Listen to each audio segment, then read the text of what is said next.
Thank you, Yossi. Well, I'm Gil Golan. I work for General Motors. I'm based in Tel Aviv, Israel, and I spend majority of the time actually here in the States, in Michigan and in the Bay Area. The name of the session is actually Davids and Goliaths. So I'm not sure if I'm representing the Davids of the world or the Goliaths of the world, but the way to look at it, we are a small organization, few hundred top-notch engineers.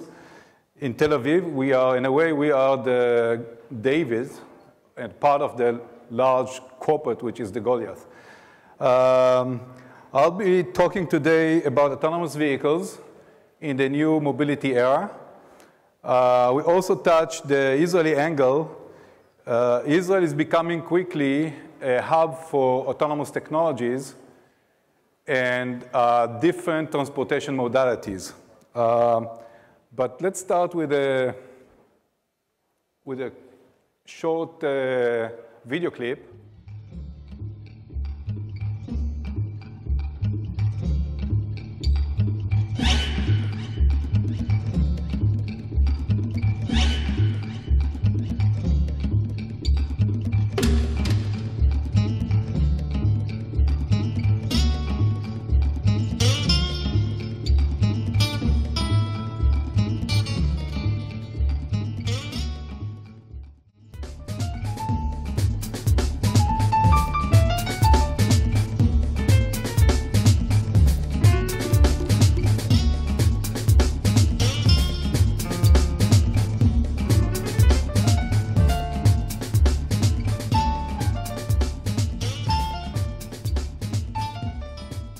This clip was put together by GM about 5-6 years ago.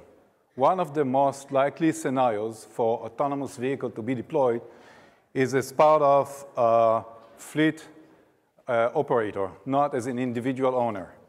And if this is the case, this is what has to be done in order to serve this purpose. So the vehicle, each single vehicle should be electronic or electrical driven vehicle in a way that we can tailor a solution for a specific operator. If this is the case, what does it mean to us? The autonomous vehicle really brings tremendous social impact. We listed a couple of areas here. So on the safety side, there's the opportunity here to reduce dramatically casualties and death. On the environmental side, there's a way to actually reduce emissions significantly. On the space side, we actually can free up space. Think about the new cities. We can get, road can get a lower number of lanes. We can remove most of the gas station. We can remove parking structure, road signs, traffic lights. The whole city is going to change. On the cost side, less crashes and property damage means less cost, operational cost. Energy efficient systems and more people productivity, increased people productivity. This is what's at stake. And rough estimation give us the opportunity to save up to $1.3 trillion a year just in the US alone. This is just saving on the social causes. It has nothing to do with the business opportunity that lies on top of that. So once there's the autonomous vehicle, there will be, on top of that, huge opportunity for new service offering. So if this is the case, the end user, the people, or the public will demand that, and policymaker and regulation will actually react to that. And this is the way that we see it. This is the GM autonomous evolution. On the left side, what you see is the boss. In fact, we've been working on that between 2005 to 2007. I was based here at the time. You can see the sensors are big and bulky. In the center, this is our cruise. If you happen to be in San Francisco or a few other cities in the US, you see this vehicle on the road. And tomorrow's really a shape that you see on the right side, in a way, the sensors are getting more smaller, more sophisticated, and getting under the skin of the vehicle. We are not sure how it's going to shape up, but for sure, sensors and AI are critical enabler for autonomous vehicle. Well, let's get started. Just organize different buzzwords here, and people using too often the words autonomous vehicle, self-driving vehicle, EV, electric vehicle, connected car. So let's get it straight. Autonomous vehicle, in order to be a player, to put on a road and to ride an autonomous vehicle, you need a couple of critical components. First, you have to have the platform itself. We argue that the platform should be electric-driven platform. On top of that, you need to remove the human driver and replace it with a set of sensors, algorithms, and actuators. On top of that, you need to create a pipe, typically a cellular network, to be able to transfer large sets of data from the vehicle to the cloud and back in a very low latency. And then, obviously, the cloud ability as a platform to manage and process data. Let's talk about each one of these. The first one is the EV platform. This is the GM platform that we use today. Very impressive vehicle. We believe that autonomous vehicle must be EV, electrically powered. Because if you don't have that, it will be very hard to unleash the potential of the autonomous vehicle. There will be cities and municipalities that ban other type of vehicle. They will force to have only electric vehicle in their city centers.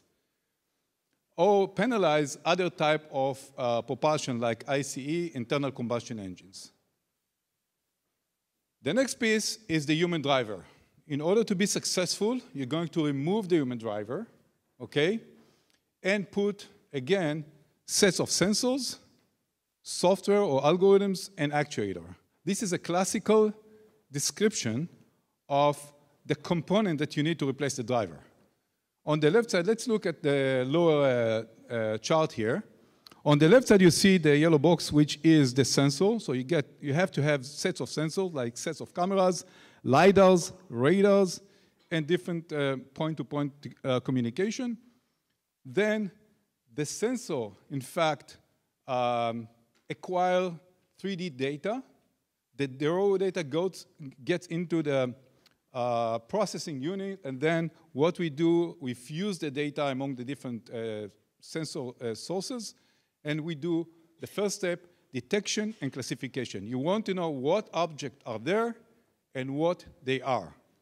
Next stage, what you're going to do, you're going to track and predict the obstacle of interest, where they're going to be. In a nutshell, you're going to create the speed vector, or in order to track those obstacles. Then you're going to take you're going to reconstruct the environment based on the data that you get. You also get in the mapping data and the GPS, very accurate GPS, to do localization. Once you know where is the vehicle, what happened, what's around you, then you can make a decision and do the path planning. The decision goes to the actuator, which is a control here. In order to control a vehicle, you've got 3 elements: gas, brake, and steering. This is, in a nutshell, the whole replacement of the human driver. The next piece, it's actually the communication and the cloud. You have to have a very close loop of the embedded communication box that inside the vehicle, the cloud that the servers that is part of it in the GM or in the car maker backyard, and then the communication or the pipe that enable the right bandwidth to transfer large amount of data between the vehicle and the data center. We today use 4G LTE. We already engage heavily on 4.5G and even 5G. We can skip this one. This is, in general speaking, it's opened the whole cybersecurity side as well. So let's talk about the Israeli angle here. To be able to work on autonomous vehicle, you need a broad skill set. And a large subset of that can be found in Israel.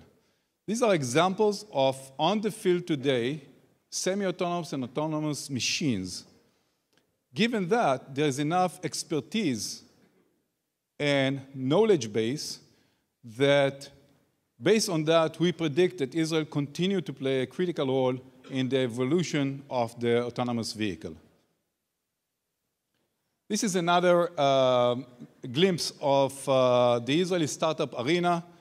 Today, out of, I believe, 5,500 startups in Israel, about 400 to 500 are focused on the new mobility era. This is just a subset of a segment, which is the AI. We just picked a couple of companies here. AI is critical for the future of any company, definitely for transportation or mobility companies. By the way, we are in the Dealmakers Summit. If you want to see what's going on, follow the smart money and the serial entrepreneurs. If you follow the smart money and serial entrepreneurs, you see that many of them, here in the Bay Area, in Tel Aviv and other locations, moving into this industry. So we can expect big returns in the future. Second one is the drone, very interesting segment for us. The drone side has a lot of similarities with the autonomous vehicle, electronics and software component, as well as